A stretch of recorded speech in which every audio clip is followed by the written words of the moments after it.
তো এখন নবী সাল্লাল্লাহু আলাইহি ওয়াসাল্লামের হিজরতের হয়ে গেল 1445 বছর, আর নবীজি এসেছেন মানেই কিয়ামতের আলামত শুরু হয়ে গেছে। নবীজি কি বলেছেন? কিয়ামতের প্রথম আলামত হচ্ছে আমি নিজেই, আমার আগমনটাই হচ্ছে কিয়ামতের আলামত সুগরা, ছোট। আমার যে আগমন এবং কোরআন চলে আসছে, রেভলিউশন বন্ধ, এটাই তো আমার ওফাত, এটাই তো হচ্ছে কিয়ামতের প্রথম আলামত। 1445 বছর পরে আমাদেরকে কি বোঝার বাকি আছে যে আমরা এখন ক্লোজিং টাইমে টেকে যাচ্ছি? এটা বোঝার জন্য কি আপনার পিএইচডি করার দরকার আছে? চোখের সামনে নগ্ন মেয়েদের চলাফেরা, মেয়েরা ছেলেদের পোশাক পরে ঘুরে বেড়াচ্ছে, ছেলেরা মেয়েদের, হাইলি কনস্ট্রাক্টেড বিল্ডিংস, রিবার ব্যাপকতা, ন্যায় অন্যায়ের মানদণ্ড পাচ্ছেন না, আল্লাহ পাকের হুকুম আহকাম উঠে যাচ্ছে, নামাজ পর্যন্ত উঠে যাচ্ছে, আর কি দেখার বাকি আছে আলামত? এরপরেও কিছু মানুষকে বোঝাতে হয় যে এটা শেষ জামানা চলছে, এটাই দুঃখের ব্যাপার। যাই হোক, এখন নবী সাল্লাল্লাহু আলাইহি ওয়াসাল্লাম নিজে গেলেন মদিনায়, গিয়ে দেখলেন ইহুদিরা রোজা রাখে, মুহররম মাসে রোজা রাখে। নবী জিজ্ঞাসা করছে সাল্লাল্লাহু আলাইহি ওয়াসাল্লাম, নাম শুনলে দৌড় পড়বেন, মনে মনে সাল্লাল্লাহু আলাইহি ওয়াসাল্লাম বলবেন যে তোমরা কি জন্য সওম রাখছো?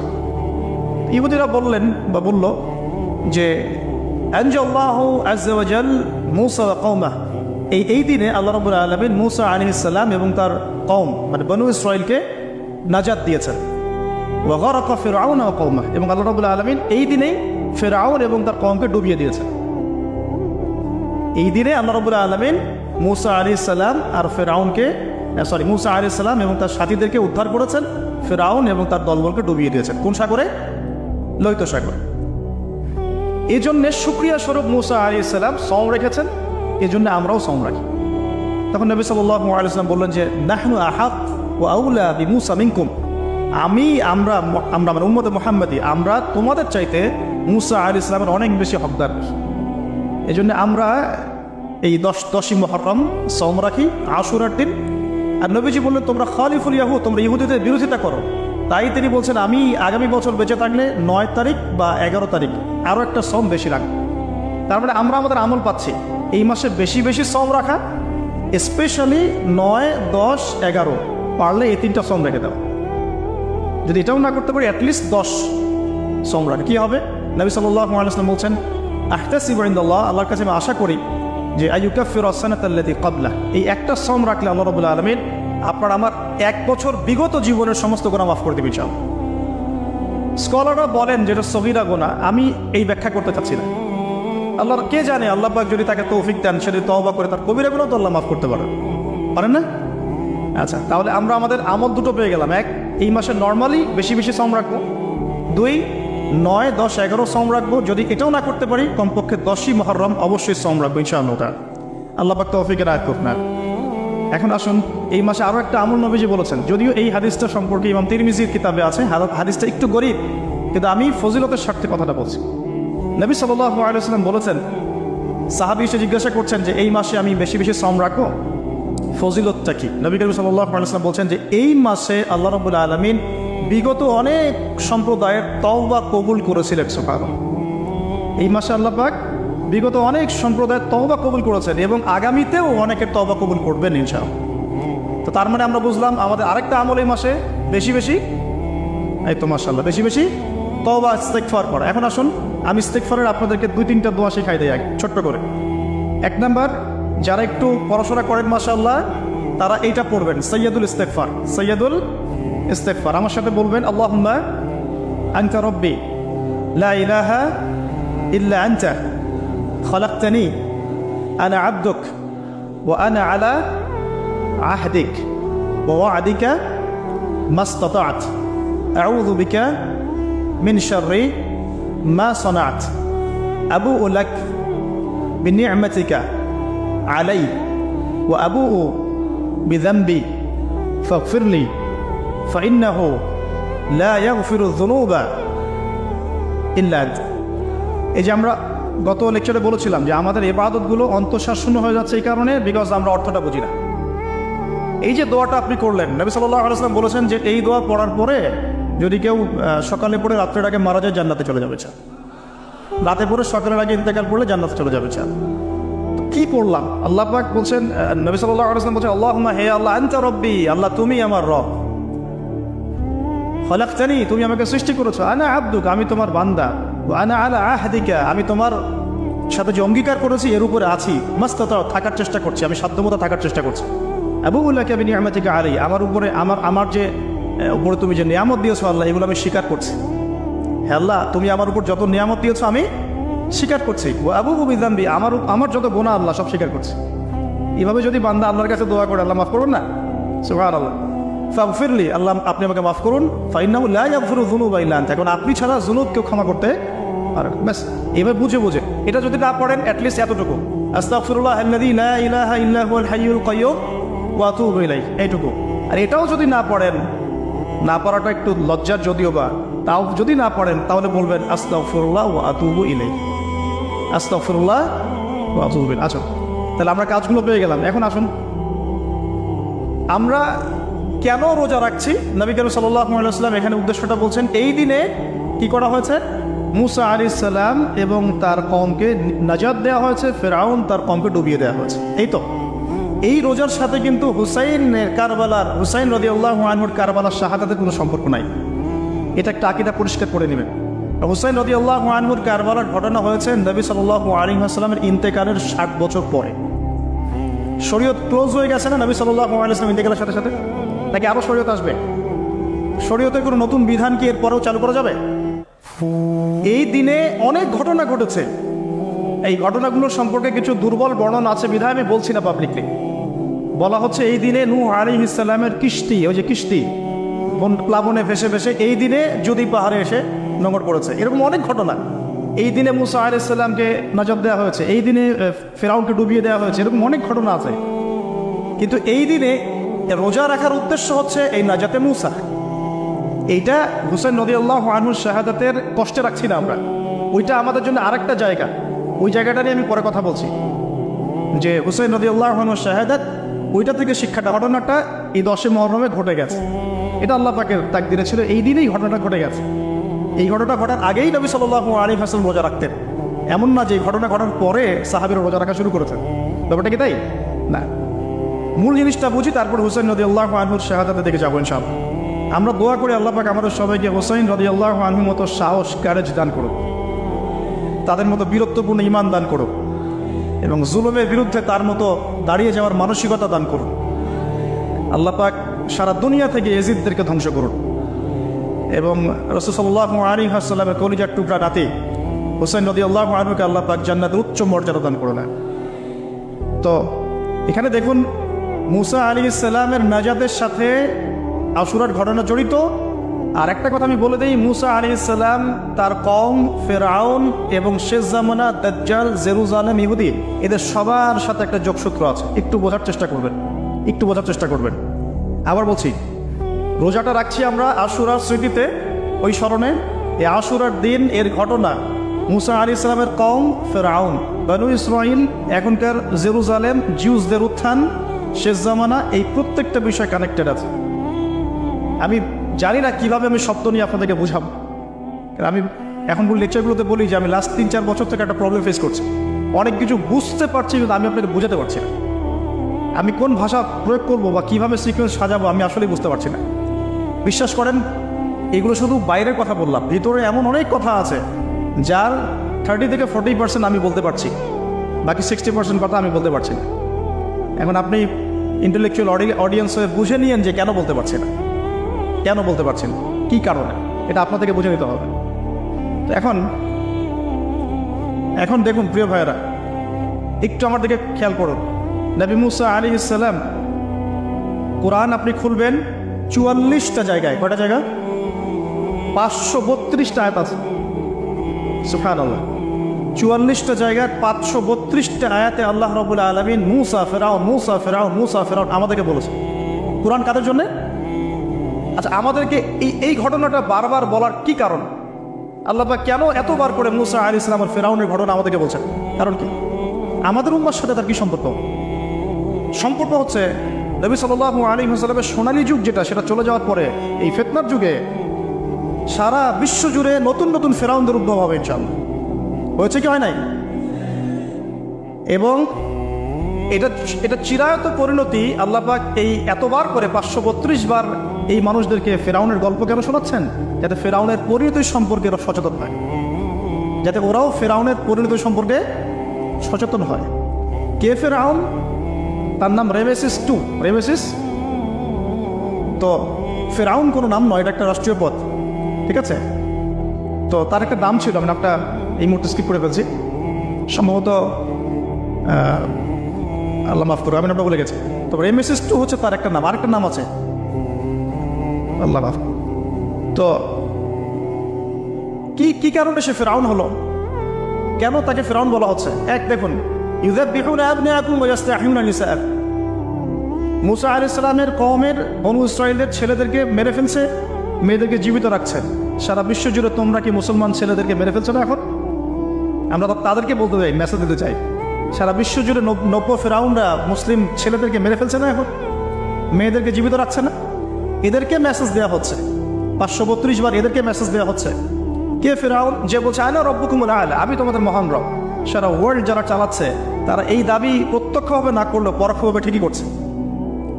ওয়ার্ল্ডের কতগুলো জায়গা আপনি দেখবেন যে অবনত চিত্তে আল্লাহ পাকের হুকুমের সামনে মাথা পেতে নিচ্ছে। কয়টা জায়গায় আল্লাহ পাকের সুপ্রিম লসগুলোকে এস্টাবলিশ করা হচ্ছে। আর এটাকে ইনডাইরেক্টলি আপনি চ্যালেঞ্জ করছেন, আল্লাহ পাকের কিতাবকে আপনি ইনডাইরেক্টলি চ্যালেঞ্জ করছেন। এবং এটা আপনি সরাসরি না বললেও, যে আমি মহান রব নই, এ কথা সরাসরি না বললেও আপনার কাজে এটা প্রমাণ করছেন। আল্লাহ পাকের সমস্ত আহকাম, হুকুম, ইসলামিক বিধানগুলোকে উঠিয়ে দিয়ে জাহেলিয়াত প্রতিষ্ঠা করছেন, শিক্ষাক্ষেত্রে, সাংস্কৃতিক ক্ষেত্রে, অর্থনৈতিক ক্ষেত্রে, ইভেন পলিটিক্যাল ক্ষেত্র। তাহলে এটা কি ফেরাউনের আচরণ নয়? এটা কি ফেরাউনের আচরণ নয়? ফেরাউন কাকে বলে? ফেরাউনের ডেফিনেশন কি আসলে? তাকে একটার পর একটা নিদর্শন দেখানো হয়েছে, নয়টা নিদর্শন, 9টা দেখানো হয়েছে। আপনি সূরা তাহা পড়ুন, কসাস পড়ুন, পাবেন 9টা নিদর্শন। এতগুলো নিদর্শন আয়াত দেখার পরেও ফেরাউন ঈমান নিয়ে আসে নাই। তো এখন সারা ওয়ার্ল্ডে যারা আছে, বড় বড় ফেরাউন, নমরুদ, আজার, এদের সামনে নিদর্শনের অভাব আছে? এরপরেও কি তারা ইসলাম কবুল করছে, আত্মসমর্পণ করছে? ইসলামের উপর এত আক্রাসন, এত ম্যাসাকার্ড অবস্থার পরেও ইসলামকে দিন দিন কমছে না পারছে?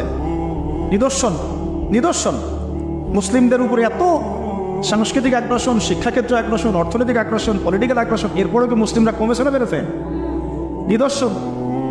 সারা বিশ্বে পর্দা কত কথা, তারপরে পশ্চিমরাই এখন পর্দা করছে, নিদর্শন। ওরাই এখন পর্দা দিকে আসছে। প্রতিটা জায়গায় আপনি দেখুন, শিক্ষা থেকে উঠাই দিচ্ছেন ইসলাম, কিন্তু তারপরেও মানুষ মাদ্রাসা দিকে আসছে, তারপরেও দিন দিন মানুষ কোরআন শিখছে, তারপরেও দিন দিন মানুষ হাদিস শিখছে। আমরা সংস্কৃতির নামে নগ্নতা, বেহায়াপনা ছড়িয়ে দিচ্ছে, তারপরেও দেখুন দিন দিন মানুষ আবার আল্লাহর দিকে ফিরে আসছে।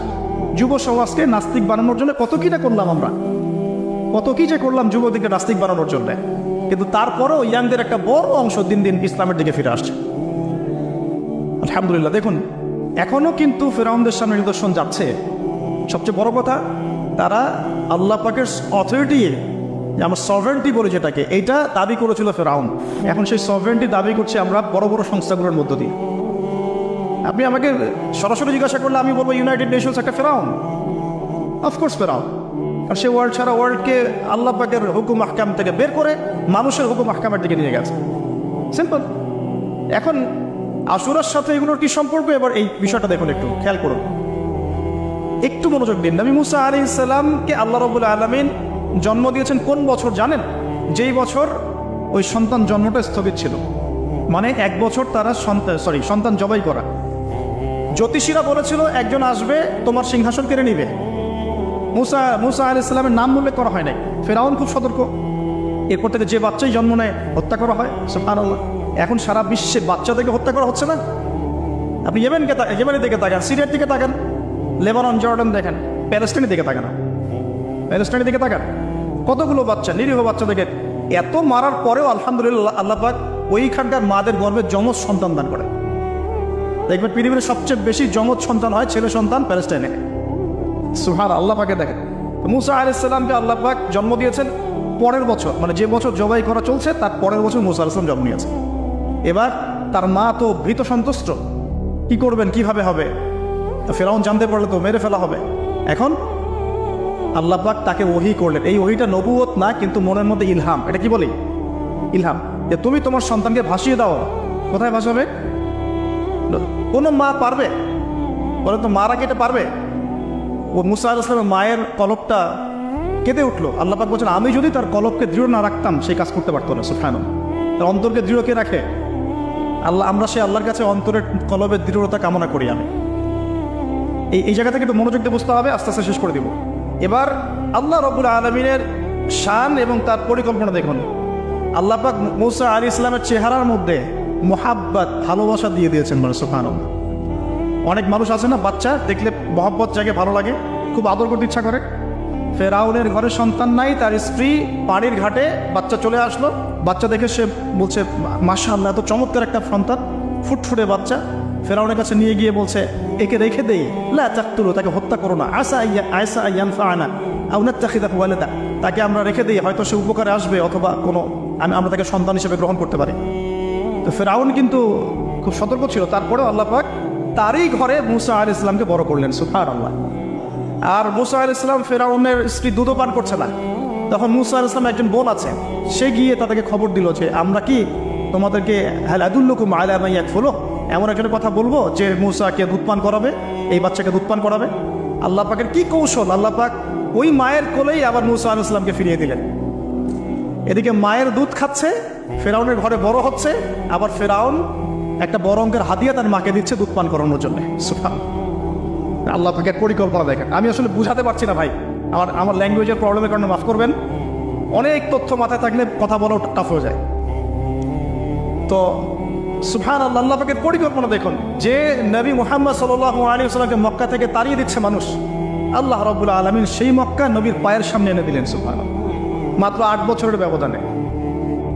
যে বদর যুদ্ধে মুসলিমদেরকে একদম নিঃশেষ করে দেওয়ার প্ল্যান করা হয়েছে, ওই বদরেই আল্লাহ রাব্বুল আলামিন আবু জাহলের মৃত্যু লিখে রাখলেন। যে ইউসুফকে কুয়ায় ফেলে দিল তার ভাইরা, সেই ইউসুফকে আল্লাহ পাক সেখান থেকে কারাগার, রাজপ্রাসাদ, সেখান থেকে কারাগার, সেখান থেকে আবার নিয়ে আসলেন মিশরের পলিটিক্যাল পাওয়ার। আল্লাহর পরিকল্পনা। যে ইয়াসরিব একসময় ইহুদিদের দাপটের জায়গা ছিল, ওই ইয়াসরিব মুসলিমদের পরতলগত করলেন আল্লাহ পাক হিজরত করিয়া। বাদশাহ নাজাশী আবিসিনিয়ায়, আমি তো মালয়েশিয়াকে কাবিসিনিয়া মনে করি, এখানে মাশাআল্লাহ এরকম পরিবেশ আছে, শান্তিপূর্ণ ইসলামের পরিবেশ। বাদশাহ নাজাশীর এরকম পরিবেশ ছিল। বাদশাহ নাজাশী কিন্তু মুসলিম ছিল না, সে খ্রিস্টান ছিল। তারপরেও নবীজি বলতেন বাদশাহ নাজাশীর রাজ্যে কেউ জুলুমের শিকার হয় না। সুবহানাল্লাহ। যদিও সে মুসলিম ছিল না, ওখানে ইসলাম নিয়ে গেলেন আল্লাহ পাক, ওখান থেকে পুরো আফ্রিকা ইসলাম ছড়িয়ে পড়লো। সুবহানাল্লাহ। এক খালেদ বিন ওয়ালিদ রাদিয়াল্লাহু আনহু, যার হাতে উহুদ যুদ্ধে বহু মুসলিমের প্রাণ গিয়েছে না, সেই মানুষকে আল্লাহ রাব্বুল আলামিন হেদায়েত দিয়ে 100টা যুদ্ধ করিয়েছেন। সুবহানাল্লাহ। আল্লাহ পাকের পরিকল্পনা আমরা বুঝতে পারবো না, আল্লাহ পাকের পরিকল্পনা আমরা বুঝতে পারবো না। ওমা কারাল্লাহ, তারা কৌশল করে, আল্লাহ পাকও পরিকল্পনা করে। দেখেন এই যে প্যালেস্টাইনে এত সমস্যা করছে না, আল্লাহ পাকের কি পরিকল্পনা। সুবহানাল্লাহ। আল্লাহ পাক সমস্ত জিউসদেরকে ওইখানে একত্রিত করেছেন। কেন জানেন? আল্লাহ পাক এই যে 1914 থেকে নিয়ে 2023 এই যে সালগুলো চলছে, 100 বছর, লাস্ট 100 বছরে সারা ওয়ার্ল্ডের জিউসদেরকে ওখানে একত্রিত কেন করেছেন জানেন? যেইভাবে আল্লাহ পাক ফেরাউনের দলবলকে লোহিত সাগরে ডুবিয়ে দিয়েছেন, ওইভাবে আল্লাহ পাক প্যালেস্টাইনের সবাইকে ডুবাবে ইনশাআল্লাহ। এটাও আল্লাহ পাকের একটা বড় পরিকল্পনা। এটা ওরা বুঝতে পারছে না, কিন্তু সময় সাক্ষী দেবে ইনশাআল্লাহ। দেখে নিয়ে আমরা 100% হলফ করে বলতে পারি এটা হবে ইনশাআল্লাহ। এই কারণেই লাস্ট এই যে অটোম্যানদের ডিফিটের পর থেকে নিয়ে 1970 থেকে নিয়ে যে first world war, second world war করতে করতে সব জায়গা থেকে জিউসরাকে একত্রিত করেছে এখানে, বিকজ অফ লাস্ট একটা সর্বশেষ একটা ম্যাসাকার আল্লাহ পাক করবেন এদের ইনশাআল্লাহ। কার হাতে? ঈসা আলাইহিস সালামের হাতে। আমাদের উম্মতের মধ্যে কে নেতৃত্ব দিবেন? ইমামুল মাহদি। চার নাম হবেন মুহাম্মদ। তার নাম কি? মুহাম্মদ। তার বাবার নাম আব্দুল্লাহ, তার মায়ের নাম হবে আমিনা। এটাও ক্লোজিং টাইম। এখন আসুন, আল্লাহ পাকের কি পরিকল্পনা। যৌবনকালটা আল্লাহ পাক মুসা আলাইহিস সালামকে ফেরাউনের ঘরেই কাটালেন, এবং আল্লাহ পাক মুসা আলাইহিস সালামকে দুটো গুণাবলী দিয়ে বড় করলেন। দুটো গুণাবলী মনে রাখবেন। এক হচ্ছে কওয়ী, তিনি শক্তিশালী ছিলেন, ফিজিক্যালি অনেক শক্তিশালী ছিলেন। আমিন মানে বিশ্বস্ত ছিলেন, কওয়ীউল আমিন। মনে থাকবে ইনশাআল্লাহ। আমরাও আল্লাহর কাছে দোয়া করি, আল্লাহ আমাদেরকে কওয়ী বানিয়ে দিন এবং আমিন বানিয়ে দিন। আমিন। এবার যৌবনে উপনীত হয়েছেন, টকবকা রক্ত, বাইরে বের হয়েছেন। বাইরে বের হয়ে দেখছেন যে দুজন ব্যক্তি লড়াই করছে, ইয়াক্তাতুলান, দুজন ব্যক্তি মারামারি করছে। একজন মিন শিয়াতি, তার বনু ইসরাইল কওমের মধ্যে, আরেকজন হচ্ছে আদুই, তার শত্রুর মধ্যে। মুসা আলাইহিস সালাম গিয়ে সাহায্য করতে চাইলেন তার কম। আমরা বলি না দেশি ভাই সাপোর্ট, ঠিক তাই না? আচ্ছা, তো মুসা আলাইহিস সালাম গিয়ে সাপোর্ট দিতে গিয়ে শোনেন, ফাওয়াকাযাহু মুসা ফাকাদা আলাইহি, মুসা আলাইহিস সালাম মাত্র একটা ঘুষি দিয়েছেন, এক ঘুষিতেই ওই ব্যক্তি ডেড, স্পট ডেড। এই যে আমি গত একটা লেকচারে বলেছিলাম, চাইনিজ কন্টিনেন্টে যে মার্শাল আর্টসগুলো গড়ে উঠেছে এই কোরআন থেকে গড়ে উঠেছে। তার আগে ওদের সভ্যতা ছিল, সংস্কৃতি ছিল, ঠিক আছে। এক ঘুষিতে মানুষ মারা যায়, এটা কোরআন বলেছে। এক ঘুষিতে মানুষ মারা যায়, এটা কোরআন বলেছে। ওরা এখন রিসার্চ করে বের করে যে 6টা-7টা স্পট আছে মানুষের থেকে এক ঘুষিতে মানুষ মারা যেতে পারে। কোরআনকে আমরা মূল্যায়ন করি না, কিন্তু কোরআনকে সারা দুনিয়ার অমুসলিমরা মূল্যায়ন করে ওদের স্বার্থে তারা আমাদের কোরআনকে মূল্যায়ন করে, আমাদের হাদিসকে মূল্যায়ন করে। আমরা করতে চাই না, আল্লাহ মাফ করুক আমাদেরকে। আমরা কোরআন পড়তে চাই না, গবেষণা করতে চাই না, অর্থ বুঝতে চাই না, একটু আরবি ভাষা শিখতে চাই না, কোরআনের বালাগাত ডেইলি একটু তেলাওয়াত করবো একবার, সেটা করতে চাই না। আল্লাহ পাক আমাদেরকে মাফ করুক এবং কোরআনওয়ালা বানিয়ে দিন। আমি কথাগুলো বলার উদ্দেশ্য আপনাদেরকে আঘাত করা নয়, আমি জাস্ট আপনাদের কলবে একটু ধাক্কা দেওয়ার চেষ্টা করছি, যাতে করে আপনারা সবাই কোরআন তেলাওয়াত করেন ডেইলি একবার করে, আল্লাহ কবুল করে নেন। এবার আসুন দেখুন, এবার কি হলো, এটা ইন্টেনশনালি ছিল না, আনইনটেনশনালি মুসা আলাইহিস সালাম এখন কিন্তু মানে হত্যার অপরাধী হয়ে গেছে, তাই না? ফেরাউন তাকে ধরার জন্য বের হয়েছে দলবল নিয়ে, ওকে ধরতে হবে, এবার অ্যারেস্ট করতে হবে। তো একজন এসে পরামর্শ দিল যে তুমি এখান থেকে চলে যাও, তুমি এই মিশর থেকে চলে যাও, বের হয়ে যাও, নাহলে ফেরাউনের বাহিনী তোমাকে পেলে ধরে ফেলবে। এবার মুসা আলাইহিস সালাম চলে গেলেন কোথায়? মাদিয়ান। কোথায় বলেন? অনেক দূরে মাদিয়ান। মাদিয়ানে গিয়ে তার না আছে কোনো শেল্টার, না গার্ডিয়ান, না কোনো খাবার, না পানি, কিছুই নাই।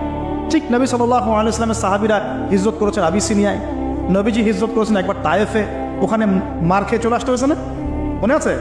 তায়েফের 3টা গোত্র ছিল, আব্দু ইয়ালাইল, আব্দু মাসউদ, হাবিব বিন আমর, এই 3 গোত্রের নেতা ছিল। এরা নবী সাল্লাল্লাহু আলাইহি ওয়াসাল্লামকে ছোট ছোট বাচ্চাদেরকে দিয়ে পিটিয়েছিল, নাউযুবিল্লাহ। তারপরে নবীজি বদদোয়া করেন নাই, ওখান থেকে চলে আসছেন মক্কায়। আমি গুছিয়ে বলছি শর্ট করে। তো এভাবে মুসা আলাইহিস সালামকেও হিজরত করতে হয়েছে।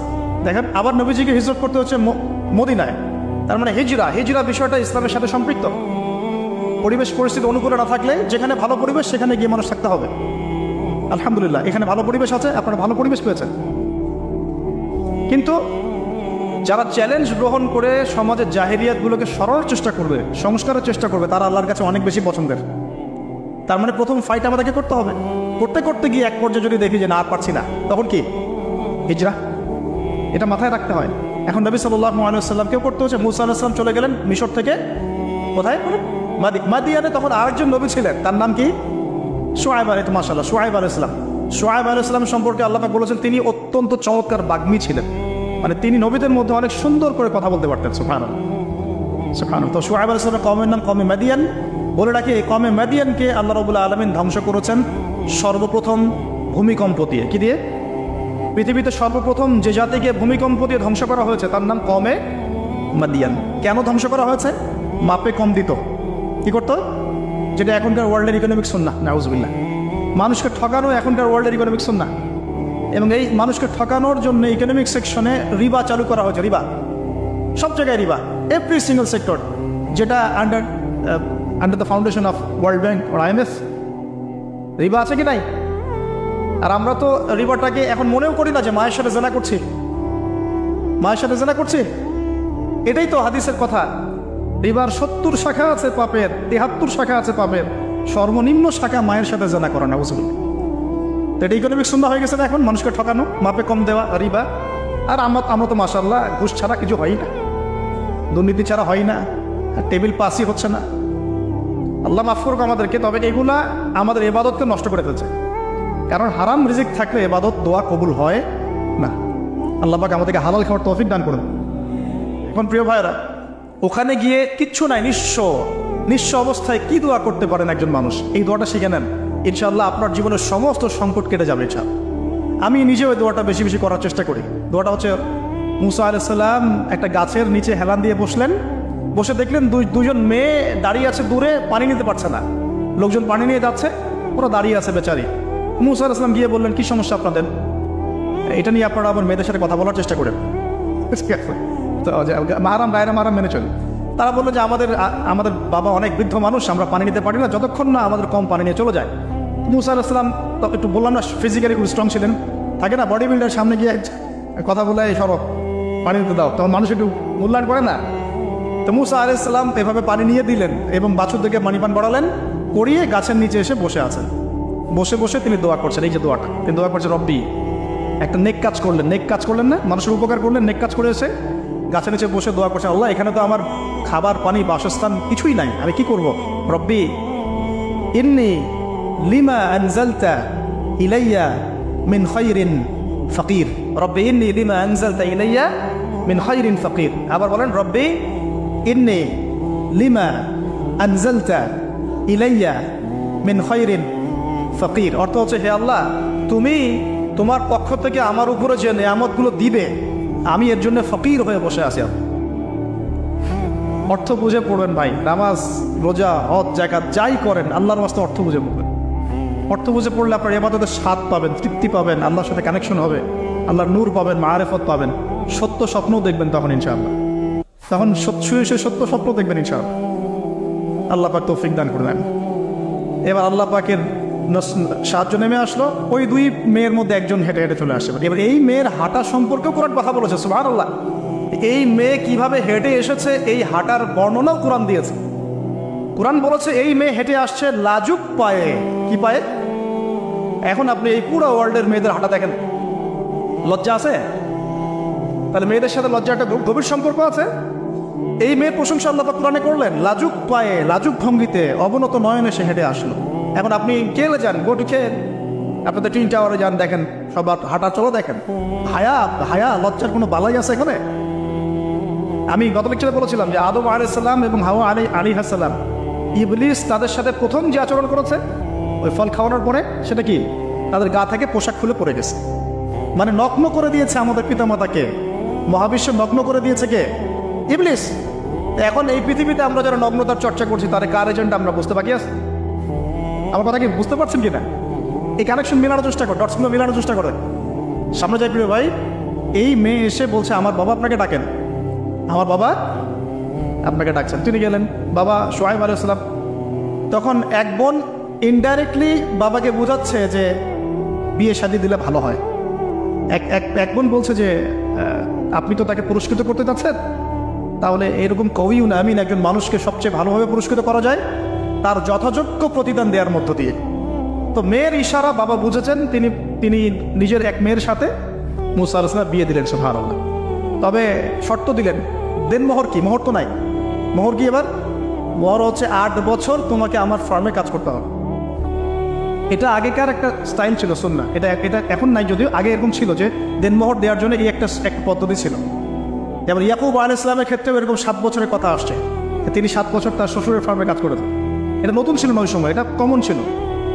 এখন যেমন আমাদের দেশে কমন 10 লাখ টাকা মোহর হবে, 10,000 টাকা দিব, বাকিটা সব বাকি, তাই না? এরকম আর কি কমন কিছু বিষয় থাকে আর কি। আস্তাগফিরুল্লাহ, মাফ করুক। বলবে বাসরাতে, বলবে আমাকে মাফ করে দাও। শুরুতেই নিজের গায়রথহীনতার পরিচয় দিল। আবার এদিকে শ্বশুরের কাছে মাশাআল্লাহ মোটা অঙ্কের ডোনেশন নিতে চাচ্ছে, যৌতুক। বিয়ে আমাদের ওখানে মাশাআল্লাহ মানে কেনা বেচা, মেয়ে বিক্রি করতেছে আর ছেলে কিনতেছে। এবার 8 বছর পূর্ণ করা হলো, তিনি আরো 2 বছর 10 বছর পূর্ণ করলেন। এই 10 বছরে মুসা আলাইহিস সালাম নবী পরিবেশ পেলেন, অভিভাবক পেলেন, স্ত্রী পেলেন, প্রেমময়ী সন্তান ইত্যাদি সবকিছু। এবার আল্লাহ রাব্বুল আলামিন তাকে মিশরের দিকে যাওয়ার যে সময়টা এখন হয়ে গেছে, 10 বছর হয়ে গেছে, মিশরের দিকে যেতে হবে। যাওয়ার পথে স্ত্রীর প্রসব বেদনা উঠেছে। তখন মুসা আলাইহিস সালাম আগুন খুঁজছেন। আগুন কি খুঁজছেন ভাই? আগুন খুঁজতে তুর পাহাড়ের ওখানে গিয়ে দেখছেন যে আগুন গাছে জ্বলছে, সবুজ পাতার উপরে আগুন। তিনি অবাক। এই সময় আওয়াজ আসলো, বিসমিল্লাহির রহমানির রহিম, ইন্নী আনা রাব্বুক ফাখলা'না আলাইক ইন্নাকা বিল ওয়াদিল মুকদ্দাস তুয়া। মুসা, ইন্নানি আনা আল্লাহ লা ইলাহা ইল্লা আনা ফা'বুদনি ওয়া আকিমিস সালাতা লিযিকরি। মানে এখানে অনেকগুলো কথা আছে, সূরা তাহার মধ্যে আছে। আওয়াজ চতুর্দিক থেকে ভেসে আসলো। মহান আল্লাহ রাব্বুল আলামিন তার শান অনুযায়ী, তার ইজ্জত অনুযায়ী তিনি যেভাবে কথা বলেন সেভাবে মুসা আলাইহিস সালামের সাথে কথা বললেন। আল্লাহু আকবার। বললেন, ইয়া মুসা, হে মুসা, ইন্নানি আনা আল্লাহ, নিশ্চয় আমি আল্লাহ, লা ইলাহা ইল্লা আনা, আমি ছাড়া কোনো ইলাহ নাই, ফা'বুদনি, তুমি আমার ইবাদত করো, ওয়া আকিমিস সালাতা লিযিকরি, আমার ইবাদতের জন্য সালাত কায়েম করো, আমার জিকিরের জন্য সালাত কায়েম করো, আমার স্মরণের জন্য সালাত কায়েম করো। ফাখলা'না আলাইক, তোমার জুতা খুলে ফেলো, ইন্নাকা বিল ওয়াদিল মুকদ্দাস তুয়া, তুমি তুয়া উপত্যকায় আছো, পবিত্র তুয়া উপত্যকায় আছো। আদব শেখানো হলো। এভাবে অনেক কথোপকথন হলো।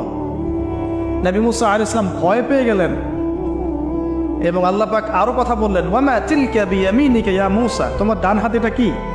মুসা আলাইহিস সালাম বলছেন, ক্বালা হিয়া আসায়া আতাওয়াক্কাউ আলাইহা ওয়া আহুশু বিহা আলা গনামি ওয়া লিয়া ফিহা মাআরিব উখরা। এটা তো আমার লাঠি, এটা দিয়ে আমি ডালপালা পারি, আমার ওই যে গবাদি পশু চড়াই। আল্লাহ পাক বলছেন যে এটা ছুঁড়ে মারো, আলকিহা ইয়া মুসা, এটা ছুঁড়ে মারো। ফালকাহা, তিনি ছুঁড়ে মারলেন, ফাইদা হিয়া হাইয়াতুন তাসা, এবং এটা ছোটাছুটি শুরু করলো, বড় একটা সাপ হয়ে গেল। সুবহানাল্লাহ, এগুলো কোনো গাল গল্প নয়, এগুলো আল্লাহ রাব্বুল আলামিনের মুজিজা, মুজিজাতুল কুবরা, এটা বড় মুজিজা। তিনি পিছনের দিকে দৌড়ানো শুরু করলেন সাপ দেখে, খাইফা ইয়াতারাক্কাব, মানে ভয়ে দৌড়ানো শুরু করলেন। আল্লাহ পাক বলছেন, লা ইয়াখাফু আলাইহি লাদাইনাল মুরসালিন, আমার কাছে রসুলগণ ভয় পায় না, তুমি ভয় পেও না, তুমি ওটাকে ধরো পিছন থেকে, সেটা আবার লাঠি হয়ে যাবে। পিছন থেকে হাত দেওয়া হলো, লাঠি হয়ে গেল। সুবহানাল্লাহ। এবার বলছে যে তুমি তোমার বগলের নিচে হাত ঢুকাও। মুসা আলাইহিস সালাম বগলে হাত ঢুকালেন, বের করলেন, হাত থেকে টর্চ লাইটের মতো আলো বের হওয়া শুরু। এটা দ্বিতীয় নিদর্শন। কেন দেওয়া হলো নিদর্শন? এবার আল্লাহ পাক তার দায়িত্ব তাকে বলছেন, তোমাকে নিদর্শনগুলো কেন দিলাম, তোমাকে মনোনীত কেন করলাম, কেন তোমাকে মনোনীত করলাম মুসা, তোমার কাজটা কি? তোমার কাজ এখন এইটা, ইযহাব ইলা ফিরআউনা ইন্নাহু তাগা, তুমি ফিরআউনের কাছে যাও। ফিরআউন সীমা লঙ্ঘন করেছে, মনে আছে ফিরআউনের কথা? সীমা লঙ্ঘন করেছে। তখন মুসা আলাইহিস সালাম তার অপারগতা প্রকাশ করছেন এভাবে, তিনি বলছেন, আল্লাহ, আমার তো জিহ্বায় জড়তা আছে, আর আমি তো ওখানে এক ব্যক্তি, আমার খুনের অভিযোগ আমার কাঁধে, আমি এখন কিভাবে কি করবো আল্লাহ? তখন আল্লাহ রাব্বুল আলামিন বলছেন, এই দোয়াটা করো। কোন দোয়া? মুসা আলাইহিস সালাম বললেন, রব্বি ইশরাহ লি সাদরি, হে আল্লাহ, আমার বক্ষ প্রশস্ত করো, ওয়াসসির লি আমরি, আমার কাজকে সহজ করে দাও, ওয়াহলিল উকদাতাম মিন লিসানি, আমার জিহ্বার সমস্ত জড়তা দূর করে দাও, ইয়াফকাহু কাওলি, যাতে মানুষ আমার কথা বুঝতে পারে। আর আমার সাথে আমার পরিবারের মধ্যে যিরুম মিন আহলি, আমার পরিবারের মধ্যে একজন ওজির আমাকে দাও, সাথী। হারুন আখি, আমার ভাই হারুনকে দান কর। সুবহানাল্লাহ। তা হারুন আলাইহিস সালামকে নবুয়ত দেওয়া হলো, দুজনকে আল্লাহ পাক এখন বলছেন, ইযহাবা ইলা ফিরআউন, তোমরা দুজন এখন ফিরআউনের কাছে যাও। ফাইন্নাহু তাগা ফাকুলা লাহু কাওলান লাইয়িনা, তবে তাকে গিয়ে কর্কশ ভাষায় কথা বলবে না, নরম স্বরে কথা বল। দায়ীদের এখানে সুন্নাহ, দায়ীদের জন্য শিক্ষা আছে, দায়ী আলেম যারা মুবাল্লিগ তাদের শিক্ষা আছে। ফিরআউনের সামনে গিয়ে দাওয়াত দিলেও কিভাবে দিতে হবে? ফাকুলা লাহু কাওলান লাইয়িনা, নম্রভাবে কথা বলো। লাআল্লাহু, কেন নম্রতার সাথে? লাআল্লাহু ইয়াতাযাক্কারু আও ইয়াখশা, হয়তোবা নম্রতা প্রদর্শন করলে সে উপদেশ গ্রহণ করতে পারে, অথবা সে আল্লাহকে ভয় করতেও পারে। আল্লাহ পাক তো আগে থেকে জানেন সে ঈমান আনবে না, তারপরেও আমাদের আদব শেখাচ্ছেন আল্লাহ পাক এখানে। তারা দুজন চলে গেলেন, দাওয়াত দিলেন। ফিরআউন মশকরা করছে, ওয়ামা রব্বুকুম ইয়া মুসা, তোমাদের দুজনের রব আবার কে? হ্যাঁ, মুসা আলাইহিস সালাম বুঝাচ্ছেন, রব্বি আল্লাযী, আমার রব সেই রব যিনি জীবিতকে মৃত করেন, মৃতকে জীবিত করেন, ইত্যাদি। মানে যার হুকুম ছাড়া একটা গাছের পাতাও নড়ে না, যিনি মাটি থেকে সব উৎপন্ন করেন, বৃষ্টি বর্ষণ করেন, সব বুঝালেন। ফিরআউনের বক্তব্য তখন এটাই ছিল, তোমাদের কাছে কি কোনো নিদর্শন আছে, কোনো আয়াত নিদর্শন আছে? হ্যাঁ, নিদর্শন আছে। কি? লাঠি ছুঁড়ে মারলেন, সাপ হয়ে গেল। এখন ফিরআউন বলছে, এটা তো জাদু, এটা কি? আমার জাদুকররা ওটা পারে, জাদুকরটাকে ডেকে না হলো, জাদুকররাও লাঠি ছুঁড়ে মারলো, সাপ হয়ে যাচ্ছে। কিন্তু এই বড় সাপ ওদের সব সাপকে খেয়ে ফেললো। তখন ফিরআউন কিন্তু ভয় পেয়ে গিয়েছিল। এরপরেও এই হাত বের করে আলোর এই নিদর্শন দেখানো হলো, তাওহীদের দাওয়াত দেওয়া হলো, ফিরআউনকে ভয় করতে বলা হলো, ফিরআউনকে সতর্ক করা হলো যে আমার রব, আপনার রব, সবার রব হচ্ছেন আল্লাহ। সব কিছু বোঝানো হলো, কিন্তু ফিরআউন এই কোনো কথাই গ্রহণ করলো না। এরপরে সে বনু ইসরাইলকে ডিভাইড অ্যান্ড রুল করলো। ডিভাইড অ্যান্ড রুল মানে ওদেরকে ভাগ করতো এবং রুল করতো, ঠিক যেটা এখনকার গ্লোবাল অ্যাফেয়ার্সে করা হচ্ছে। ডিভাইড অ্যান্ড রুল, আমাদেরকে তারা ভাগ করে দিয়েছে, আমাদের পুরো কমিউনিটি, গ্লোবাল মুসলিম কমিউনিটিকে তারা ভাগ করে দিয়েছে এবং রুল শাসন করছে। এবং কারো গায়ে আঘাত লাগলে আরেকজন গিয়ে সেই ব্যথা নিরসন করতে চায় না, বরং অপেক্ষা করে, আমার গায়ে তো আর আসে নাই, তার গায়ে আসছে। ঠিক আছে, ব্যাপারটা এটা শুধু গ্লোবাল অ্যাফেয়ার্স না, এটা সবখানে একটা রাষ্ট্রের ভিতরেও ঢুকে গেছে। ওই ভাইকে বলছে, বলুক, আমাকে তো কিছু বলে নাই, ওকে গায়েব করে ফেলুক, আমাকে তো আর কিছু করে নাই, ও ভিতরে গেছে, আমাকে তো কিছু বলে নাই। এই আচরণের কারণে আস্তে আস্তে আস্তে আস্তে মুসলিমদের শক্তি সব সংকুচিত হয়ে আসে। এটা নতুন কোনো বিষয় না, ফিরআউনের সুন্নত এটা, ডিভাইড অ্যান্ড রুল, যেটা ব্রিটিশরা করে গেছে সারা ওয়ার্ল্ডে। সুবহানাল্লাহ, দেখুন সবকিছু ওরা কোরআন থেকেই নিচ্ছে মনে হচ্ছে আমার কাছে। এখন একটা দুইটা না, নয়টা পরীক্ষা ফেরাউনকে করা হলো।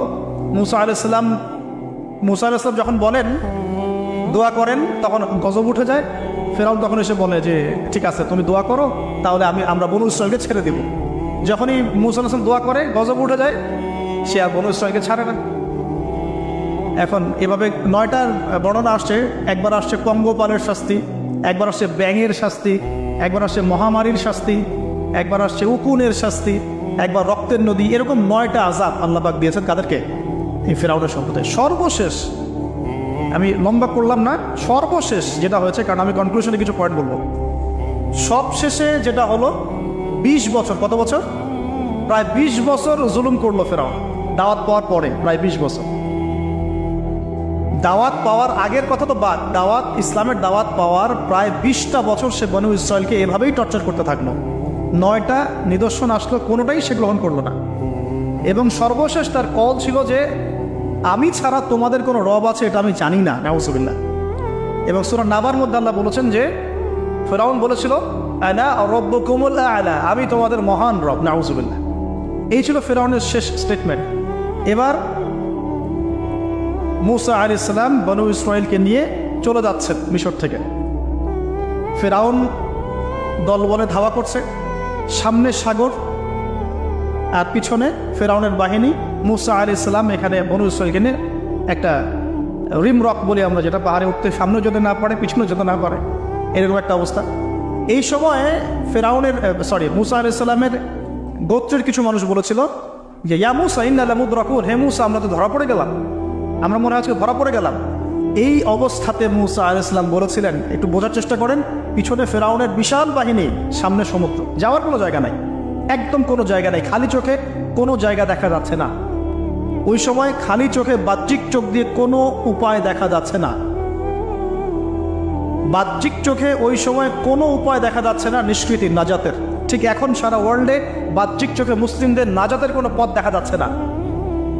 বাহ্যিক চোখ দিয়ে কি করবে মুসলিমরা? খালি পড়াশোনা করবে, না কমিউনিটি করবে, না জিহাদ করবে, নাকি তাগুতের এগেনস্টে লড়বে? কি করবে মুসলিমরা? নাকি সারাদিন বসে বসে মসজিদে তাসবিহ টিপবে, নামাজি পড়বে? কি করবে মুসলিমরা? বাহ্যিক চোখ দিয়ে এখানেও কোনো ফয়সালা দেখা যাচ্ছে না। তখন আল্লাহ রাব্বুল আলামিন মুসা আলাইহিস সালামকে একটা পরীক্ষাও নিলেন। একজন বলছে ইন্না লামুদরাকুন, আমরা ধরা পড়ে গিয়েছে। মুসা আলাইহিস সালাম তখন বলছেন দৃঢ় চিত্তে কাল্লা কাল্লা, কখনো না, ইন্না রব্বি মা'ইয়া সায়াহদিন, নিশ্চয়ই আমার রব আমার সাথে আছেন, তিনি আমাকে পথ দেখাবেন। সুবহান। আজকেও মুসলিমদের সারা ওয়ার্ল্ড ওয়াইড এই চেতনাই থাকা উচিত যে কাল্লা, কখনো না। আল্লাহ ইন্না রব্বুনা মা'ানা, নিশ্চয়ই আমাদের রব আমাদের সাথে আছেন, তিনি আমাদেরকে পথ দেখাবেন ইনশাআল্লাহ। এই পথে আমরা চাই ইহদিনাস সিরাতাল মুস্তাকিম, তাই না? সিরাতাল্লাযীনা আন'আমতা আলাইহিম গায়রিল মাগদুবি আলাইহিম ওয়ালাদ-দাল্লিন। এই বাস, যখন আপনি পুরো দমে আল্লাহর উপর তাওয়াক্কুল করে ফেলবেন, তখনই তো আল্লাহ রাব্বুল আলামিনের নুসরা নেমে আসবে। বদরের মাঠে নবী সাল্লাল্লাহু আলাইহি ওয়াসাল্লাম হাত তুলে দোয়া করছে, আল্লাহ এই 313 জন মুসলিম যদি আজকে শেষ হয়ে যায়, ইসলামের নাম নেওয়ার কেউ থাকবে না। দোয়া করতে করতে চাদরটা পর্যন্ত পড়ে গেল। আবু বকর সিদ্দিক দৌড়ে এসে চাদর উঠায় দিলেন, দিয়ে কান্না জড়িত কণ্ঠে বলছেন হাসবুকা ইয়া রাসূলুল্লাহ, যথেষ্ট হয়েছে আল্লাহ রাসূল, যথেষ্ট হয়েছে, আর দোয়া করার দরকার নেই, ইনশাআল্লাহ আল্লাহ সাহায্য নেমে আসবে। আল্লাহ পাকের সাহায্য নেমে আসলো, হাজার হাজার ফেরেশতা আল্লাহ নামিয়ে দিলেন বদরের মাঠে। আপনি দেখুন যে সুবহানাল্লাহ, নবী সাল্লাল্লাহু আলাইহি ওয়াসাল্লাম হিজরত করছেন আবু বকর সিদ্দিককে সাথে নিয়ে। মনে আছে গারে সওরের ঘটনা, সবাই ঘিরে ফেলেছে, এমনকি নিচ থেকে উপর ওদের পা দেখা যাচ্ছে। আবু বকর সিদ্দিক বলছেন যে ইন্না মুদরাকুন, আমরা ধরা পড়ে গেলাম ইয়া রাসূলুল্লাহ। একই কথা, কিন্তু নবী সাল্লাল্লাহু আলাইহি ওয়াসাল্লাম সেই একই কথাই বলছিলেন, লা তাহজান, তুমি দুশ্চিন্তা করো না, ইন্নাল্লাহা মা'ানা, আল্লাহ আমাদের সাথে আছে, ইনশাআল্লাহ আল্লাহ আমাদের সাথে আছেন।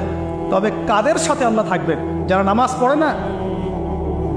পড়ে না, যারা তাওহীদ শিখে না, সুন্নতের উপর আমল করে না, যারা রিবা খোর, যারা মাদক দ্রব্য সেবন করে, জিনা করে, পর্নোগ্রাফি দেখে, যে বেপরদায় চলে, এদের সাথে আমরা থাকবেন। আমরা যদি আমাদের অবস্থান উন্নত করতে না পারি, আমাদের দ্বারা উম্মার বিজয় হবে না, ফুল স্টপ। আমরা যদি আমাদের অবস্থান উন্নত করতে না পারি, মানে এই যুগের আবু বকর, ওমর, উসমান, আলী হতে না পারি, আমাদের দ্বারা বিজয় হবে না। আপনি যত টাকা ঢালেন না কেন, যত বড় সংগঠন করেন না কেন, যত পলিটিক্যাল অ্যাফেয়ার্স ডিল করেন না কেন, যতক্ষণ এ যুগের আবু বকর, ওমর, ওসমান, আলী আমরা হতে না পারছি, আমাদের হাতে বিজয় আসবে না। প্রথম কাজটা এখানে ভাই, প্রিয় ভাইয়েরা, রাগ করছে নাকি কথায়? আমাদের প্রথম কাজটা এখানে, ফ্যান্টাসির কোনো মূল্য নাই এখন। Eyewash, show down, show off, fantasy, online, Facebook, কিচ্ছু নাই। বিশ্বাস করে এগুলো কিচ্ছু না, কিচ্ছু হবে না এগুলো দিয়ে। কনস্ট্রাকটিভ কাজ না থাকলে, ইমান, আমল, তাওহীদ, সুন্নাহ, সেরকম জজবা, সেরকম ইউনিটি, আল্লাহর পথে মাল খরচের প্রেরণা, মুসলিমদেরকে সহযোগিতা করার বড় মানসিকতা, একটা ব্রড মাইন্ডেড চিন্তা ভাবনা, এগুলো না থাকলে কখনো সম্ভব হবে। এখানে সাহায্য নেমে আসছিল না? ওই গারে শহরে কি তারা ধরা পড়েছিলেন? লা তাহজানিনাল্লাহু মা'ানা, ভয় পেও না, আল্লাহ আমাদের সাথে আছেন। আল্লাহ কি সাথে ছিলেন না? ঠিক একই কথা মূসা আলাইহিস সালাম বলছেন, কাল্লা, কখনো না, ইন্না রাব্বি মা'ইয়া সাইয়াহদিন, আমার রব আমার সাথে আছেন, আমার রব আমার সাথে আছেন, তিনি আমাকে পথ দেখাবেন ইনশাআল্লাহ। বলার সাথে সাথে মনে আছে ওই যে নমরুদ যখন ইব্রাহিমকে ফেলে দিচ্ছে আগুনে, জিবরিল আমিন এসে বলছেন, হাজাতুকা ইনদি, আপনার কোনো প্রয়োজন আছে আমার কাছে? ইব্রাহিম আলাইহিস সালাম আগুনে পড়তে পড়তে বলছেন, হাসবি আল্লাহ ওয়া নি'মাল ওয়াকিল, আল্লাহ আমার জন্য যথেষ্ট, তিনিই আমার উত্তম অভিভাবক, দরকার নেই। বলার সাথে সাথেই ইয়া নার কুনি বারদান ওয়া সালামান আলা ইব্রাহিম, এই আগুন ঠান্ডা হয়ে যাবে। আমার বান্দা আমাকে ডেকেছে, তার কোনো পথ নাই চোখের সামনে খোলা, এখন আমার বান্দা আমাকে ডেকেছে, আমার উপর ফরজিয়াত আমার বান্দাকে এখন সাহায্য করা, এটা আমার হক, আমার বান্দাকে সাহায্য করা। ওয়া কানা হাক্কান আলাইনা নুনজিল মুমিনিন, আমার হক হচ্ছে, আল্লাহ বলছেন আমার হক মুমিন বান্দাদেরকে নাজাত দেওয়াটা আমার হক। সুবহানাল্লাহ। তাহলে ওই যে সাহায্য এসেছে ওই নমরুদের ওখানে আগুন পরীক্ষায়, একই সাহায্য আসছে গারের শহরে, বদরের মাঠে, উহুদে, খায়বারে, খন্দকে, এই সাহায্য নেমে আসতো মুসা আলাইহিস সালামের কাছে। কি সাহায্য? লাঠি ছুঁড়ে মারো, 12টা, একটা দুইটা 12টা রাস্তা হয়েছে, সাগর ভাগ হয়েছে। এটা কি আসলেই পসিবল? এখনকার সায়েন্সকে এটাকে পেনিট্রেট করতে পারবে? আমরা তো সায়েন্সকে হিলা বানিয়ে নিয়েছি। ও যখন কিছু বলে হ্যাঁ, আমরা বলি হ্যাঁ, ও বলে না, আমরা বলি না। বিশ্বাস করেন? ও যখন সায়েন্স যখন কোনো কিছুকে বলে হ্যাঁ এটা ঠিক, আমরা বলি ঠিক ঠিক ঠিক। যখন সায়েন্স বলে এটা বেঠিক, আমরা বলি না বেঠিক বেঠিক। আমরা কুরআন হাদিসকে সায়েন্স দিয়ে মূল্যায়ন করছি। সুবহানাল্লাহ। এখন নামাজ পড়তে গেলে মানুষ সায়েন্টিফিক ব্যাখ্যা খোঁজে, রোজা রাখা সায়েন্টিফিক ব্যাখ্যা খোঁজে। ব্যাখ্যা থাকতে পারে, আমার জানার দরকার নাই তো। আমাকে আল্লাহ হুকুম করেছেন, এটাই আমার কাজ। ব্যাখ্যা থাক না থাক সেটা আমার জানার দরকার নাই। হ্যাঁ থাকতে পারে, নাও থাকতে পারে, সব আমার বুঝে আসবে না, কিছু আসবে কিছু আসবে না। আমরা কোনো কোনো ক্ষেত্রে এটাকে টেকনোলজিকে আমাদের ইলাহ বানিয়ে নিচ্ছি। আপনি বিশ্বাস করেন, আমি আল্লাহর কসম করে বলছি, আজকে যদি নাসা বলে যে পৃথিবী থেকে লক্ষ কোটি আলোকবর্ষ দূরে একটা গ্রহের সন্ধান পাওয়া গেছে, ওখানে হুরপড়ি আছে, সোনা দানা আছে, মাটি হচ্ছে মিশকের আম্বরের, এই সেই, মানুষ বিশ্বাস করবে হ্যাঁ এরকম কোনো গ্রহ থাকতে পারে? বিশ্বাস করবে কি না? অনেস্টলি বলেন। আল্লাহ পাক কোরআনে 1400 বছর আগে বলেছেন, তার আগের ধর্মগ্রন্থেও বলেছেন জান্নাত আল্লাহ সৃষ্টি করেছেন। মানুষ বিশ্বাস করে না। নাস্তিকরা বলে, টিটকারি মারে নাস্তিকরা, মৌলবাদীরা, মোল্লারা কি বলে, এই যুগে এগুলো বিশ্বাস করে মানুষ? নাউযুবিল্লাহ। নাসা যদি বলে বহু দূরে একটা গ্রহ আছে বিশাল বড়, ওখানে একটা পাথর ফেললে নিচে যেতে 70,000 বছর সময় লাগবে, মানুষ বলবে হ্যাঁ এমন কোনো গ্রহ থাকতে পারে। নাম দিয়ে দিবে একটা, XYZ dot dot dot dot দিল একটা কিছু, এরকম নাম হয় না, KLR এর কিছু নাম দিয়ে দিবে একটা। তো আল্লাহ পাক জাহান্নামের কথা বলছেন, মানুষ বিশ্বাস করে না। তো প্রিয় ভাইয়েরা, এই জায়গায় সায়েন্স ব্যাখ্যা করতে পারবে না। 12টা রাস্তা হয়ে গেছে, 12টা গোত্র পার হয়ে গেল। ফেরাউন দলবল নিয়ে পার হতে চাচ্ছে, আল্লাহ রাব্বুল আলামিন ওই জায়গায় ডুবিয়ে দিলেন। সুবহানাল্লাহ। ডোবার সময় ফেরাউন ঈমান এনেছিল, এটা অনেকে আমরা জানি নাকি? ডোবার সময় ফেরাউন বলছে আমানতু বিরাব্বি হারুন ওয়া মূসা। এই জায়গা থেকে আমি কনক্লুশনের দিকে যাব, একটু মনোযোগ দেন। ফেরাউন বলছে আমানতু বিরাব্বি হারুন ওয়া মূসা, কখন বলছে? ডোবার সময়। ওই সময়ে ফেরেশতারা তার মুখে কাদা নিক্ষেপ করছিলেন, এটা হাদিস আসছে। কারণ কাফের, ফাসেক, জালেম, এরকম মুনাফিক মৌতের সময় ফেরেশতারা মুখের উপরে প্রচণ্ড জোরে আঘাত করতে থাকে। আল্লাহ আমাদেরকে হেফাজত করুন। পিছের, পিছনে, চেহারায়, কপালে। সূরা মুহাম্মদ পড়ে দেবেন, ইয়াদরিবুনা ওয়ুজুহাহুম ওয়া আদবারহুম। ফেরাউনকে এই কাজ করা হচ্ছিল, কিন্তু তখনও জিবরিল আমিন, তখনও তিনি একটু কনসিয়াস, যদি এখন আল্লাহ তার তওবা কবুল করে ফেলে। সুবহানাল্লাহ। তাহলে আমরা কেন তওবা করতে দেরি করছি? আজকে থেকে জীবনটাকে ঢেলে সাজাবো ইনশাআল্লাহ। আল্লাহ তৌফিক দান করুন। নিজের জীবন, নিজের ছেলে মেয়েদের জীবন, নিজের পরিবারের জীবন, আমাদের সমাজের জীবন, এবং বড় স্বপ্ন দেখবো, আল্লাহর জমিনে দিন কায়েম করব, তারপর মরবো ইনশাআল্লাহ। আল্লাহ কবুল করুন, আমিন। এবার আসুন ভাই, আল্লাহ পাক তওবা কবুল করলেন না। আল্লাহ পাক বললেন আল আন, এখন, আল আন, এখন, আল আন, এখন, লাকাদ আসাইতা মিন ক্বাবল, এর পূর্বে তুমি তো সারা জীবন আমার অবাধ্যতা করে গিয়েছো। আজকে কি করব শোনো, আল ইয়াউমা নুনাজ্জিকা বিবাদানিক, আজকে তো আমি তোমাকে ক্ষমা করছি না, বরং আজকের থেকে আমি তোমার এই যে বডি, তোমার দেহ বাদান, এটাকে প্রিজার্ভ করবো, সংরক্ষণ করবো। কেন সংরক্ষণ করব? এই বডিটা কোথায় আছে ভাই এখন? ফ্রান্সে না মিশরে? আচ্ছা, এখন মিশরে নয়? আচ্ছা, আমি মাঝখানে শুনেছিলাম এটা রিসার্চের জন্য মনে হয় ফ্রান্সে নেওয়া হচ্ছে, মেবি। আমি ভাবছিলাম, পারিবারিক মিটিংয়ে বলছিলাম যে এই সভ্যতাটা একদিন ধ্বংস হয়ে যাবে, দেখে নিয়ে এই সিভিলাইজেশনটা একদিন ধ্বংস হয়ে যাবে, দেখে নিয়ে। যারা ফেরাউনকে রাষ্ট্রীয় মর্যাদা দেওয়ার চেষ্টা করতেছে, আস্তাগফিরুল্লাহ, আল্লাহ মাফ করো। কেন তোমার দেহটাকে আমি সংরক্ষণ করলাম? আল ইয়াউমা নুনাজ্জিকা বিবাদানিকা, তোমার দেহটাকে আজকে আমি প্রিজার্ভ করে রাখবো। কেন? লিতাকুনা লিমান খালফাকা আয়া, তোমার এই যে ডেথ, এর পরে যত ফেরাউন পৃথিবীতে আসবে, তোমার মতো যত মানুষ পৃথিবীতে আসবে, তাদের সবার জন্য তুমি হবে নিদর্শন, আইডেল। তাহলে ফেরাউনের বডিটাকে প্রিজার্ভ করা হচ্ছে কেন ভাই? যাতে ফেরাউনি চরিত্র যাদের মধ্যে আছে তাদেরকে আল্লাহ পাক এর মধ্য দিয়ে শিক্ষা দিতে পারে, জাস্ট এতটুকু। এর এছাড়া কোনো কারণ আছে? এটা কি আমাদের দেখার কোনো বিষয়? বরকত আছে কোনো? সুবহানাল্লাহ। এখন আপনাকে আমি একটু কনক্লুশনের দিকে নিয়ে আসি। মানুষ জানতো না এই বডিটা কোথায় আছে। সাহাবীদের যুগে কি বডি বের হয়েছিল? ভরত ভাই, সাহাবীর যুগে কি বডিটা বের হয়েছিল? তাবেঈনদের যুগে, 4 ইমামের যুগে, ইমাম বুখারী, মুসলিম, তিরমিজি, নাসাই, ইবনে মাজাহ, আবু দাউদ, তাদের যুগে, উমাইয়া খেলাফত 93 ইয়ার্স, আব্বাসীয়দের সময় প্রায় 550 বছর। এই 550 বছরও আসছিল? আসে নাই। ফাতেমি সাম্রাজ্য চলে গেছে, কর্ডোভার ইসলামিক সাম্রাজ্য চলে গেছে, মোগলদের সময় চলে গেছে, এই তো আফগানদের সময় চলে গেছে, ইভেন অটোমান এম্পায়ার, এই যে ওসমানীয় খেলাফত, আর্তুগরুল গাজীর ছেলে উসমানের হাত দিয়ে, এই যে প্রায় কত বছর, প্রায় তো এটা 500 বছর মতো হবে না, 500 বছর প্লাস মাইনাস। এই সময়গুলো, এই যে প্রায় আমরা 1445 হিজরির কথা বললাম, আপনি 1300 হিজরি, 1300 প্লাস হিজরিতে আপনি এই বডিটা পাবেন না। আমরা দেখি নাই, বিশ্ববাসী দেখে নাই। ইংরেজি কত সনে এটা আবিষ্কৃত হলো, কে উদ্ধার করলো, কোথেকে আসলো? আমি ছোটোখাটো ভাঙাচোরা গবেষণা করে দেখেছি 1897 সালের দিকে এটা হয়েছে, পাওয়া গেছে 1897 সালের দিকে। আর এটাকে প্রিজার্ভ করে আরও প্রমাণ করা হয়েছে। প্রমাণ করতে সময় লেগেছে, এটা সেই রেমেসিস টুয়েরি মমি, এটা সময় লেগেছে আরও প্রায় 10-15 বছর, প্রায় 1912 সাল ধরা হয়। 1912 সাল থেকে এটা প্রমাণিত হয়েছে এটাই সেই ব্যক্তির মমি। ব্যক্তি ফেরাউন, যে এই পৃথিবীর সবচেয়ে বড় কাফের, সবচেয়ে বড় জালেম, সবচেয়ে বড় ফাসেক, সবচেয়ে বড় মুনাফিক, সবচেয়ে বড় আল্লাহদ্রোহী। আর আল্লাহ পাক তাকে কেন রেখেছেন? লিতাকুনা লিমান খালফাকা আয়া, যাতে তুমি তোমার পরবর্তীদের জন্য নিদর্শন হতে পারো। That's all. তাহলে আমরা পেলাম কবে? 1897 অথবা প্লাস মাইনাস 1912। এখন আপনাকে আমি বলি 1912-এর পর থেকে সারা ওয়ার্ল্ডে কি হয়েছে দেখুন। 1912, 1917-এর পর থেকে সারা ওয়ার্ল্ডে কি হয়েছে আপনি খেয়াল করবেন। অটোম্যানদের খেলাফা gone case, first world war Ottoman খেলাফা গন, চলে আসলো নতুন একটা রেভলিউশন, ইউরোপিয়ান রেভলিউশন। আমি বলি যে the first group of গগ and ম্যাগগ, specially আমি স্পেসিফিকলি বলি না, বলি যে এদের মধ্যে ইয়াজুজ আর মাজুজের খাসলত আছে। আমি বলছি না এরাই ইয়াজুজ মাজুজ, এই কথাটা আমি বলছি না।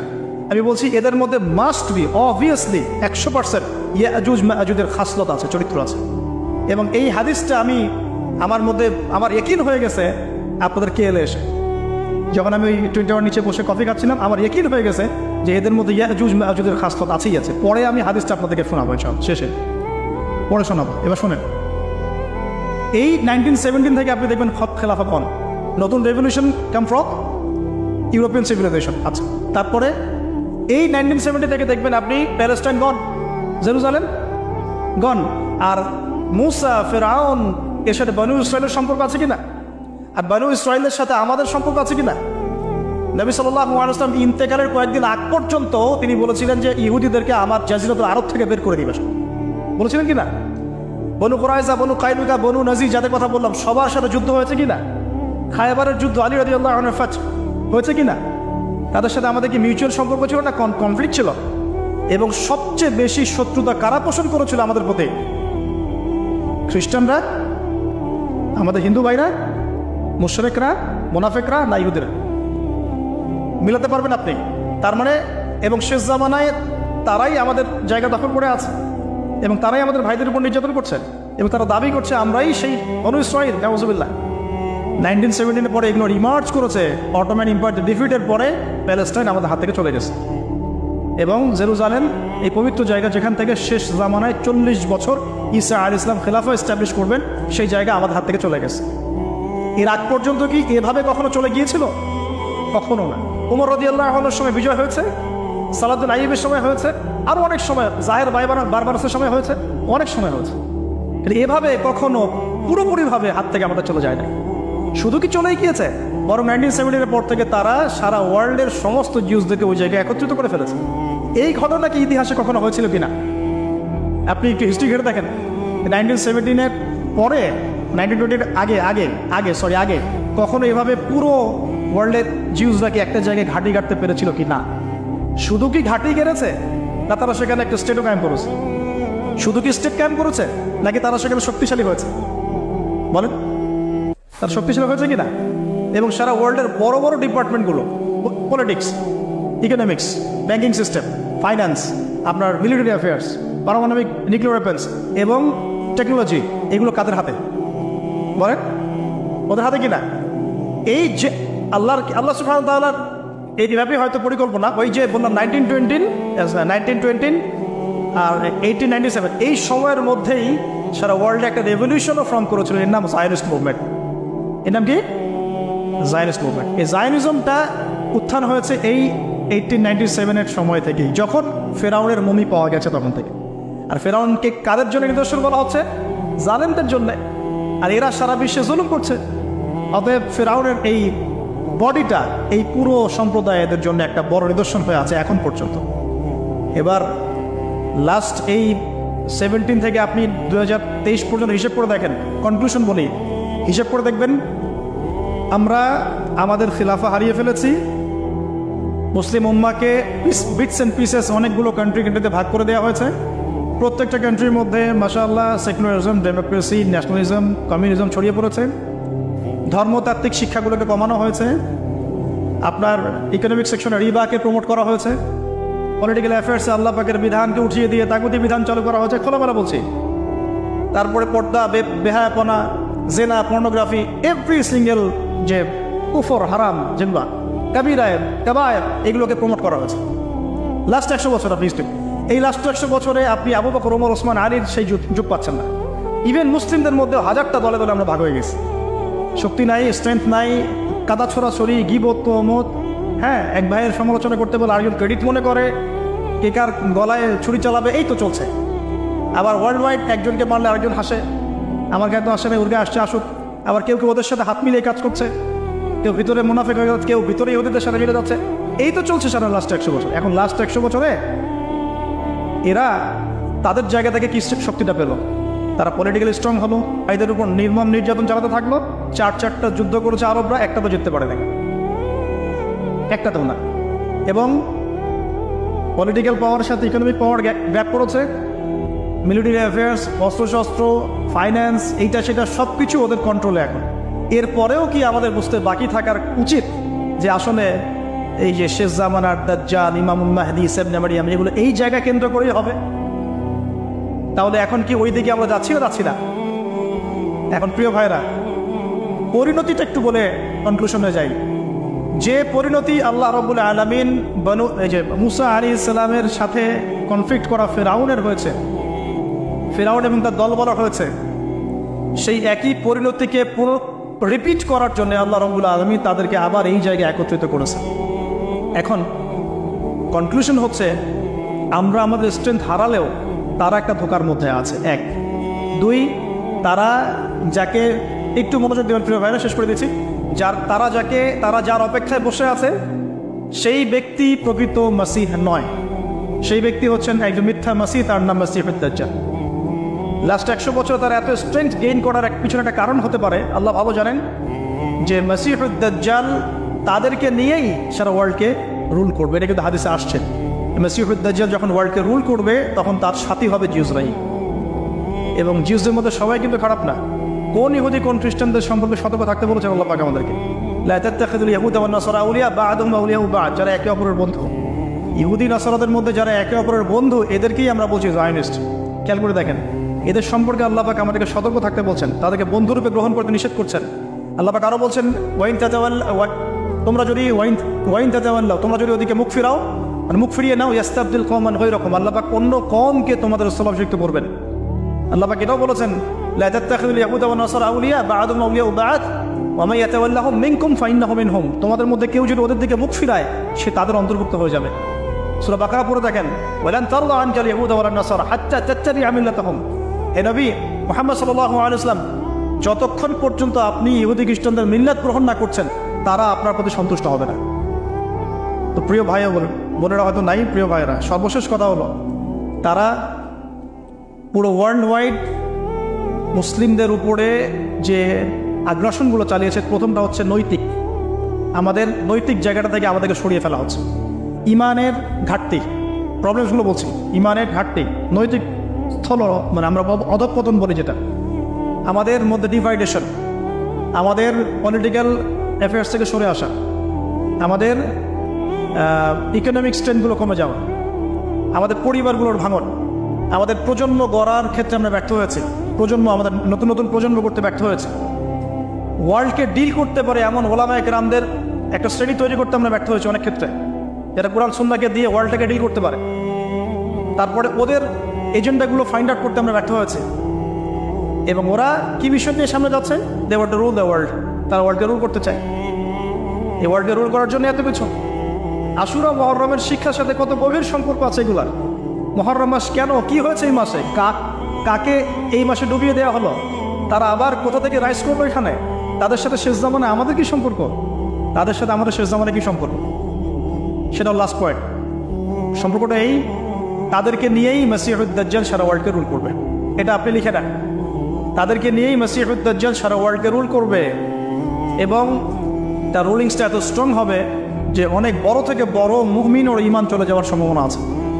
এই কারণে পরিস্থিতি সম্পর্কে সচেতন থাকা, তাদের ফিতনাগুলো রিকগনাইজ করা এবং স্টাডি করা কোরআন সুন্নাহর সাথে, এই জামানাকে মিলিয়ে এই যুগে আমাদের করণীয় কি, সামনে আমরা কীভাবে আগাবো। তা আমি যদি শর্ট করে কয়েকটা পয়েন্টস বলি, এক নম্বরে আমি বলবো যে ভাই ইলম অর্জন করতে হবে, প্রচুর পড়াশোনা করতে হবে, এবং কোরআন সুন্নাহর সাথে এই সমসাময়িক বিশ্বটাকে মেলানোর চেষ্টা করতে হবে। এই আশুরা মুহররমের এই সিয়ামটা শুধুমাত্র একটা রোজা রাখার উৎসব না হোক, বরং এর পিছনের হিস্ট্রিটা আমরা ঘেটে দেখি, কাদের সাথে এগুলো জড়িত, কারা এখন আবার উঠে আসছে, কারা সারা ওয়ার্ল্ডটাকে আবার ডমিনেট করছে, কারা মুসলিমদেরকে এইভাবে নির্যাতন করছে, এবং আমাদের করণীয় কি, এগুলো ফাইন্ড আউট করার চেষ্টা করি। ইন্ডিভিজুয়ালি আমরা সবাই ফিকির করি। ইলম অর্জনের সাথে দরকার ওলামায়ে কেরামের সাথে কানেকশন। একা একা পণ্ডিত হলে সমস্যা হয়ে যায়, ওলামায়ে কেরামের সাথে কানেকশনের দরকার আছে। প্রয়োজন যত ইলম অর্জন করছি এই অনুযায়ী আমল করা, আমলগুলো বাড়িয়ে দেওয়ার চেষ্টা করা।